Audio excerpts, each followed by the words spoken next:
With him, not a chance. She didn't even lower her voice when she said it. The words cut clean through the smoke and laughter of the family BBQ, sharp enough to silence the clinking glasses around us. Her uncle's grin froze mid-joke.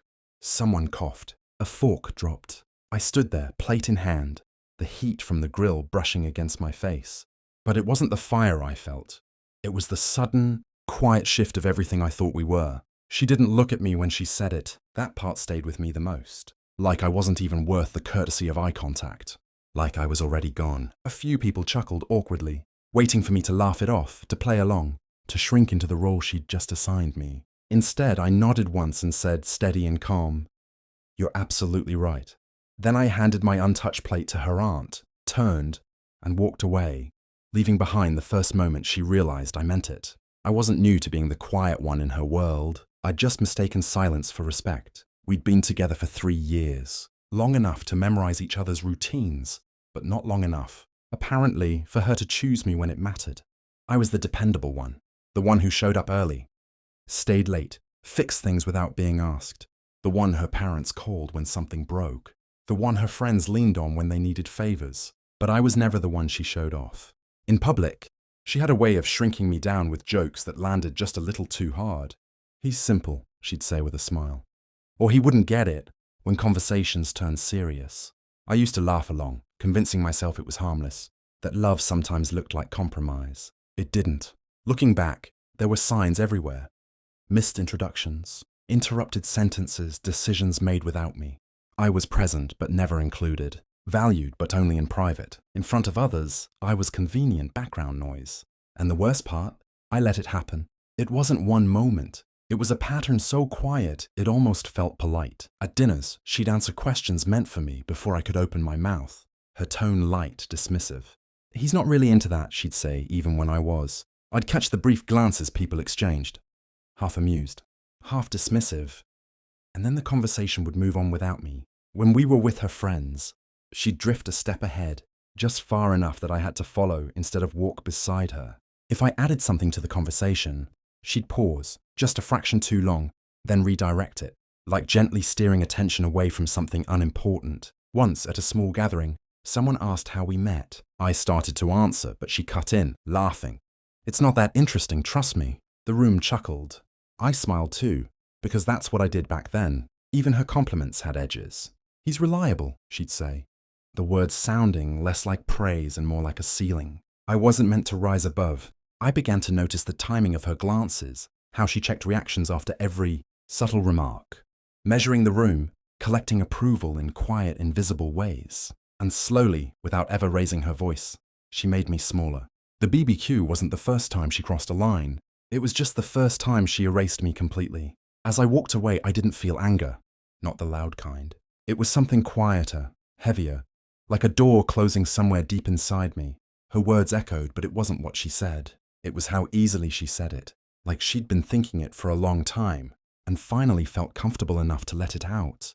I reached my car and stood there for a moment, keys in my hand, staring at my reflection in the window. For the first time, I didn't try to explain her behavior or soften it into something harmless. I just saw it for what it was, and I saw myself too. Not as the patient one, not as the understanding one, just someone who had been slowly agreeing to disappear. That's when it clicked. Nothing I said back there would have mattered. No argument, no scene, no attempt to defend myself would change the way she saw me.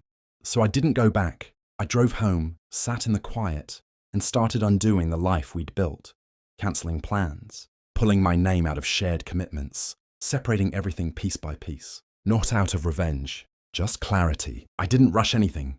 Walking away was the first step. Untangling myself properly was the real work. We weren't married, but our lives had quietly merged in ways that mattered. A shared lease, a joint savings account we'd opened for future plans, with subscriptions, small financial ties that looked harmless until you tried to separate them.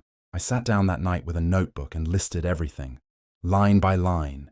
No emotion, just facts. I work in operations, so details are where I'm most comfortable. I know how to trace systems, find weak points and close loops cleanly. This wasn't any different. The next morning I called the landlord and asked about early exit terms.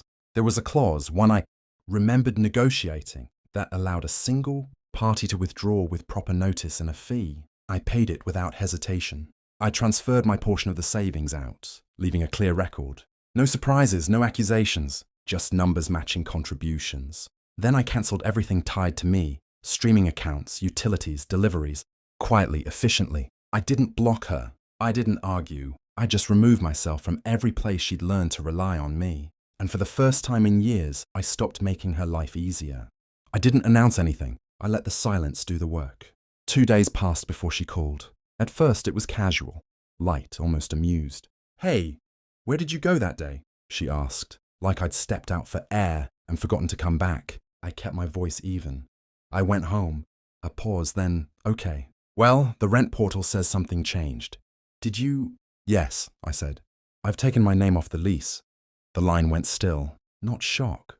More like something slipping out of her control for the first time. Over the next week, the gaps widened. Her streaming services stopped working. The grocery deliveries didn't arrive. The quiet, invisible scaffolding I'd built around her life began to disappear, piece by piece. I didn't need to explain it. She noticed. Her texts shifted, shorter, sharper. Then longer, uncertain. "We should talk. You're overreacting. This isn't like you." I read them all. I didn't respond. A mutual friend mentioned she'd been asking questions, trying to piece together what happened, replaying that afternoon like it didn't make sense. But it did. For once there was no argument to win, no words to twist. Just absence, clean, deliberate, and impossible to ignore. The story didn't stay contained to that backyard. It moved the way these things always do. Quietly at first, then all at once. Her uncle, the same one who'd asked the question, apparently brought it up again at another gathering. This time, there was no laughter attached, just a few careful looks and a change of subject. Her friends reached out to me one by one, not confrontational, curious. "What happened? Is everything okay?" I kept my answers simple. We wanted different things. No blame, no details. It left them with nothing to argue against, nothing to defend. And that's when the tone shifted. Because without me filling in the gaps, people started remembering things on their own. The jokes, the interruptions, the way she spoke over me like it was normal.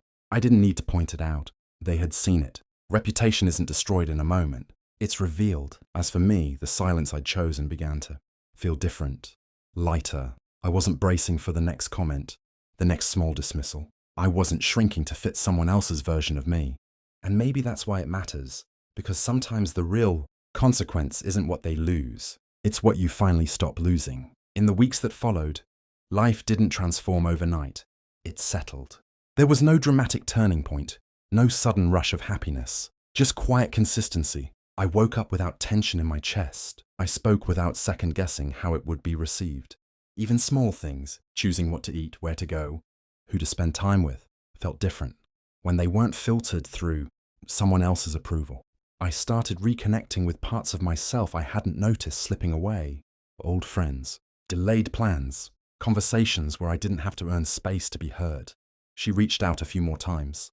Apologies, explanations, attempts to rewrite what happened. I read them once, then let them sit unanswered. Not out of bitterness, but because I no longer needed anything from her to move forward. What I thought was love had required me to disappear in small, acceptable ways. What I have now, this steady, unremarkable peace, asks nothing like that. I didn't win anything back. I didn't prove a point.